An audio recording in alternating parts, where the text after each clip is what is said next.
Well, we're off to see something incredibly cool. This time of year? At this time of year, in this heat, you have to check out Cool. Absolutely. And my fear is that it will be just as hot out there. We're going to see Van's Railroad. And Van's Railroad is just possibly the world's largest privately owned 7.5-inch gauge backyard railroad. Oh my goodness. He has 10 miles of track. Wow, he's been at that a while. One guy, his private railroad, 10 miles there. Now we know that there are bigger clubs. Right. Train Mountain and Adobe Mountain. Sure. And some of these, Adobe Mountain's 18 miles, as I recall. Oh, that's a lot. But one guy's railroad, 10 miles. Now, I'm very familiar with this railroad because I helped Van build it some 24 years ago. We started in 1996. Okay, 24 years ago. And I helped him lay the first mile of track, and then I relocated to St. George, and he just continued and continued and continued and continued, and here we are 24 years later, and he's got 10 miles of track. That's wow. Wild. And there's a couple of friends that go out there with him, and they go out there all the time to run. So check this out, Van's Railroad, just possibly the world's largest 7.5-inch gauge private railroad. Well, this is Van's Railroad. Wow, and we got here in the morning when it was cool, like 80. Yeah, it's been 105, and so anything under 105 feels pretty good. But this is the steam base. I hadn't seen the steam bays here. I haven't been out here in quite some time, but Van built these steam bays here. That's pretty cool.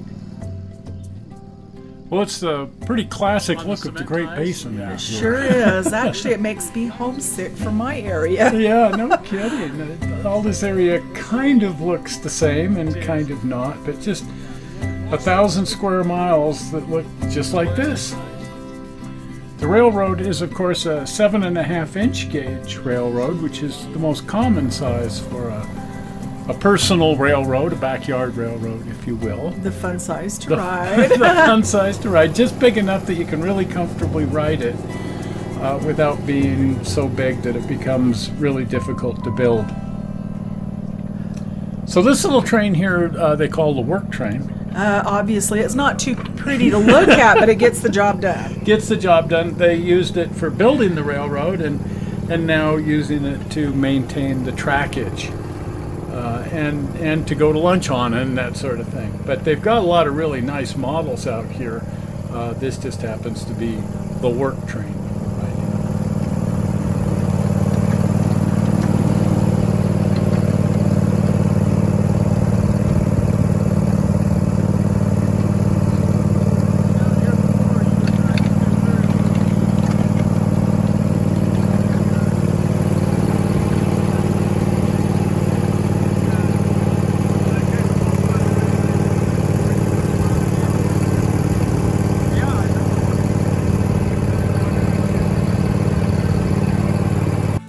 So back in 1996, Van wrangled me into helping him build the first mile of track. The red loop here was the first mile he wanted to put down. He'd already designed a track plan with over 2 miles of track, but we figured first put down this oval 1 mile long.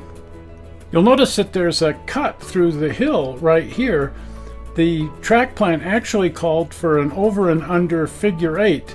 And 2 tracks were going to go under the other track, the track that we laid, through here out into the meadow and around a big loop, forming a figure 8. And Van had already hired a guy with a bulldozer to come in and put the cut through the hill, and then we were going to have to build a bridge over the top of that to complete the over-under figure 8 track plan. So how deep is that cut? It's about 9 or 10 feet. Goodness. Yeah. And then our base of operation was down here. The only other thing out here was a little engine shop that Van had constructed right here. That was my doggy. That's Skizix the dog who had accompanied me out there. But Van had built this 2-stall engine house. There was no track anywhere, But there was this little 2-stall engine house, and that's where we kept the work train. And we started laying track from this point. So our plan was to lay track up the hill and then this long straight piece up to the upper loop, and then turn around here and then downgrade all the way back to the bottom of the hill where the engine shop is. And then of course right here we had to get over that big tall cut, so we had to construct a bridge there and then down through here. And in reality we built in both directions, just depending on our mood, building up the hill one day and down the hill the next. So who are your helpers? Well, that's Sam Goodwin in the green shirt, and that's Al Badham kind of kneeling down there. Oh my. Our friend Al. Those two guys accompanied us out there one day and helped us lay some track from the engine shop just up to the main line. That was our very first project, was this section here, to get the tracks over to the main line, and then this is the main line up the hill. Now this was our construction technique. First we graded everything with pick and shovel. Everything was done by hand. And then we would attach together 100 feet of rail and lay that on the grade, and then go through and on hands and knees put ties on the one rail, and then come back and finish it off by laying the second rail. What a lot of work. You have to be careful not to sit on a prickly pear. Or a snake. Yeah, both poke. Now Van had bought this nifty tractor. It's a Kubota, and in a few of the places we were able to use that for fills and whatnot. But for the most part, he just wanted to use it to put ballast into the work train. He wanted to lay everything and grade everything by hand so that we didn't disturb the natural vegetation and so on. He wanted to have just track and trees, no roads, no trails, no anything, just track going up through the wilderness. So that's Al right there. That's a much better shot of Al. And this is the bridge that was going to go over the cut. Van called up one day and said, "I've built a bridge." And I went over to his house, and this was sitting in the driveway. And he had welded it together out in his driveway, and we put it on a flatbed trailer, and we brought it up here. And actually it didn't weigh very much, and 4 people could each grab a corner, and we could just pick this thing up and carry it around. We did have to put down some cement footings to set the bridge onto, so Van hired a cement truck to come in from civilization and bring us a load of cement, and we built these forms. What is that that's on his neck? Did he hurt his arm? No, that's actually our telephone. Oh, looks like a sling. Well, there's no cell phone service out there, and so he had a phone line brought into the engine shop, and then he got a ham radio license, and he put a ham radio at the engine shop, and then he could hang that walkie-talkie around his neck and communicate to the phone connection at the engine shop, so we could actually make and receive telephone calls from out on the line, because back then we all had jobs. It's before we retired. Oh yeah. Well, we got the cement into the forms, and the cement truck left, and then all we had to do was set the bridge in place. And that was actually quite simple, because again, it doesn't weigh very much, and we had a Kubota. So we got the Kubota underneath it and braced it in place and kind of wrangled it around and set it onto the footings, and ta-da! There's the bridge. And then we hooked it into the line coming uphill from the other end, because like I say, we were actually building in both directions at the same time, and we found ourselves with a lovely railroad bridge about 10 feet up in the air. Now this is me with much longer hair back then. Kind of my hippie days, I guess, and then of course Skeezy the dog. Now once we finished the 1 mile long loop, we invited Ralph Gottner to bring a couple of his steam engines out here to help christen the line. So this is Ralph with his American locomotive. He's got 3 different locomotives, steam locomotives. We've done a couple of shows on him, and here's a couple of links to his HO scale railroad. Now back then, Ralph was mostly running his steam engines at the Tooele Railroad Museum, and we've done a show on that as well. It was kind of neat, a little loop of track here at the museum in 7.5-inch gauge, and Ralph could take his engines out there on holidays, the 4th of July and Labor Day and Memorial Day and so on, and give kids rides with his locomotives, and it was really cool. The downside being that being a museum, there was bureaucracy and stuff. Oh, that's Ralph's passenger car. Isn't that gorgeous? I like that one. That's just cool. Boy, everything Ralph builds is so amazing. This is his Mogul, his other locomotive. The third locomotive is a Shay. But this is the Mogul here at the Tooele Museum. I understand all this has been ripped out now. Oh, that's sad. Yeah, the bureaucrats won the day and decided it was too much trouble and liability and whatever. But the kids used to just love to ride behind Ralph's engines out there on the holidays. Anyway, Ralph brought both the Mogul and the American out to christen the line. And he loved the track so much, he just sort of moved in.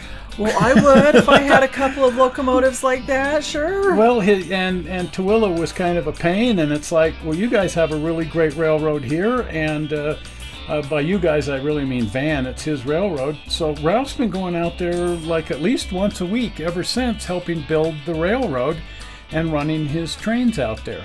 He wasn't there the day that we were there because he was having a small surgery done on his thumb. Ouch. But other than that, he would be out there every single weekend with Van and the other guys and working on the railroad and running his trains around. Usually he runs a diesel rather than fire up one of his steam engines. I imagine it takes quite a while to fire up one of those little steam engines. Oh boy, it takes hours. And so if you just want to get out there and do some running, a gas-powered engine is much simpler. Well, this is about the time I moved to St. George, so I wasn't around to work on it anymore.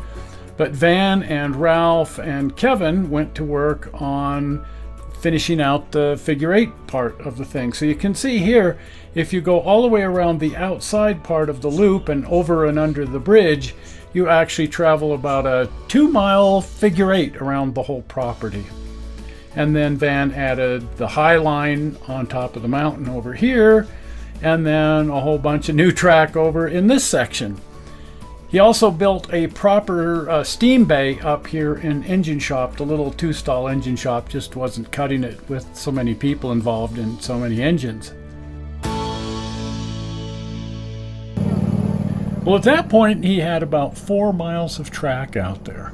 And, you know, even though we rode on this thing for hours, we never even got over to that section. No, we did not. We didn't. We stayed to the new section. It seems that Van still had this tremendous desire to build a railroad that just went out into the wilderness, away from everybody and everything. And what he created down there was much more of a spaghetti bowl. It was really fun and whatnot, but he still had a tremendous desire to just lay a track out into the wilderness to see how far out into the wilderness you could go. And at this point, every square inch of the land he had was pretty much covered with track, and so he decided that he needed to buy some more dirt. Well, absolutely. Because how else are you going to lay track out into the wilderness? So he started negotiating with the landowner to the north, and before he knew it, he had 3 times as much real estate. Well, there you go. Land to spare.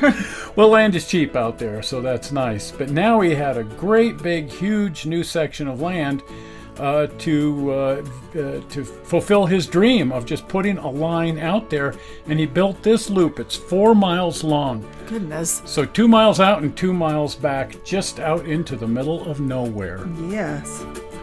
And we need to keep in mind that Van's goal was to build the track entirely from the train. No roads, no pathways, no anything out there, just track.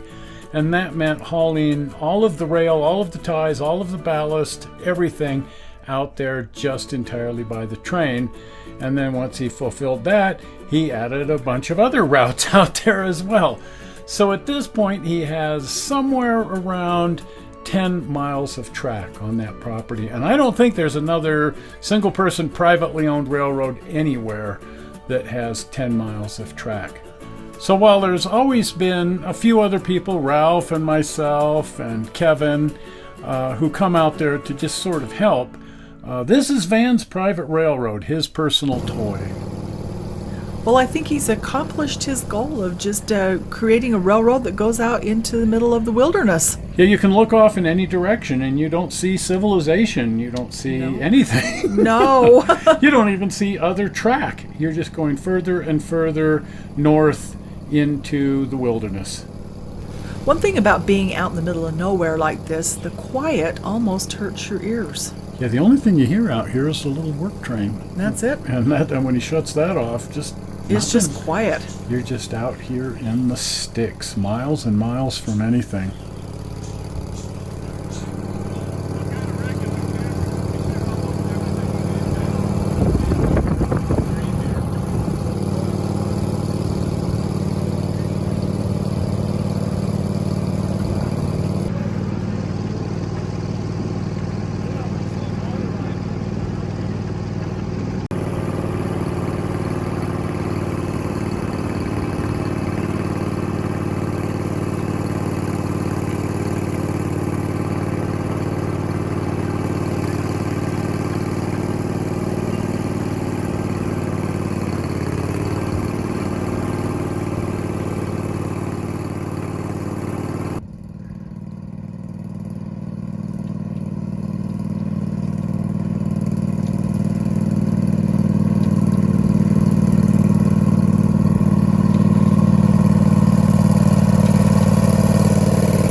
So that kind of ends part one. Because we're going to have to do this in 2 weeks. Anytime we're dealing with something that's the world's largest anything, it's going to take 2 weeks. At least. So next week we're going to ride the 4-mile track up to the pond and have lunch. And then back down to the engine shop. So that should be exciting. So watch for that next Sunday, the trip up to the pond to have lunch. That sounds fun. Yeah, it should be fun. Well, if you haven't been over to the channel, pop on over to the channel. And if you're not a subscriber, please subscribe. And the easy way to get to the channel and subscribe and set your notification bell and all those wonderful things that you want to do is to click on the blue button. Are we ready for the blue button? We are. Here we go. Zoink! Right there, the blue button. Well, we're not sure how you found this movie on the internet, and we hope you didn't find it boring. And we will see you here next Sunday. Well, on Tuesday before that. Yeah. As we go screwing around with some other stuff. We'll see you then. See ya. Bye-bye. Bye.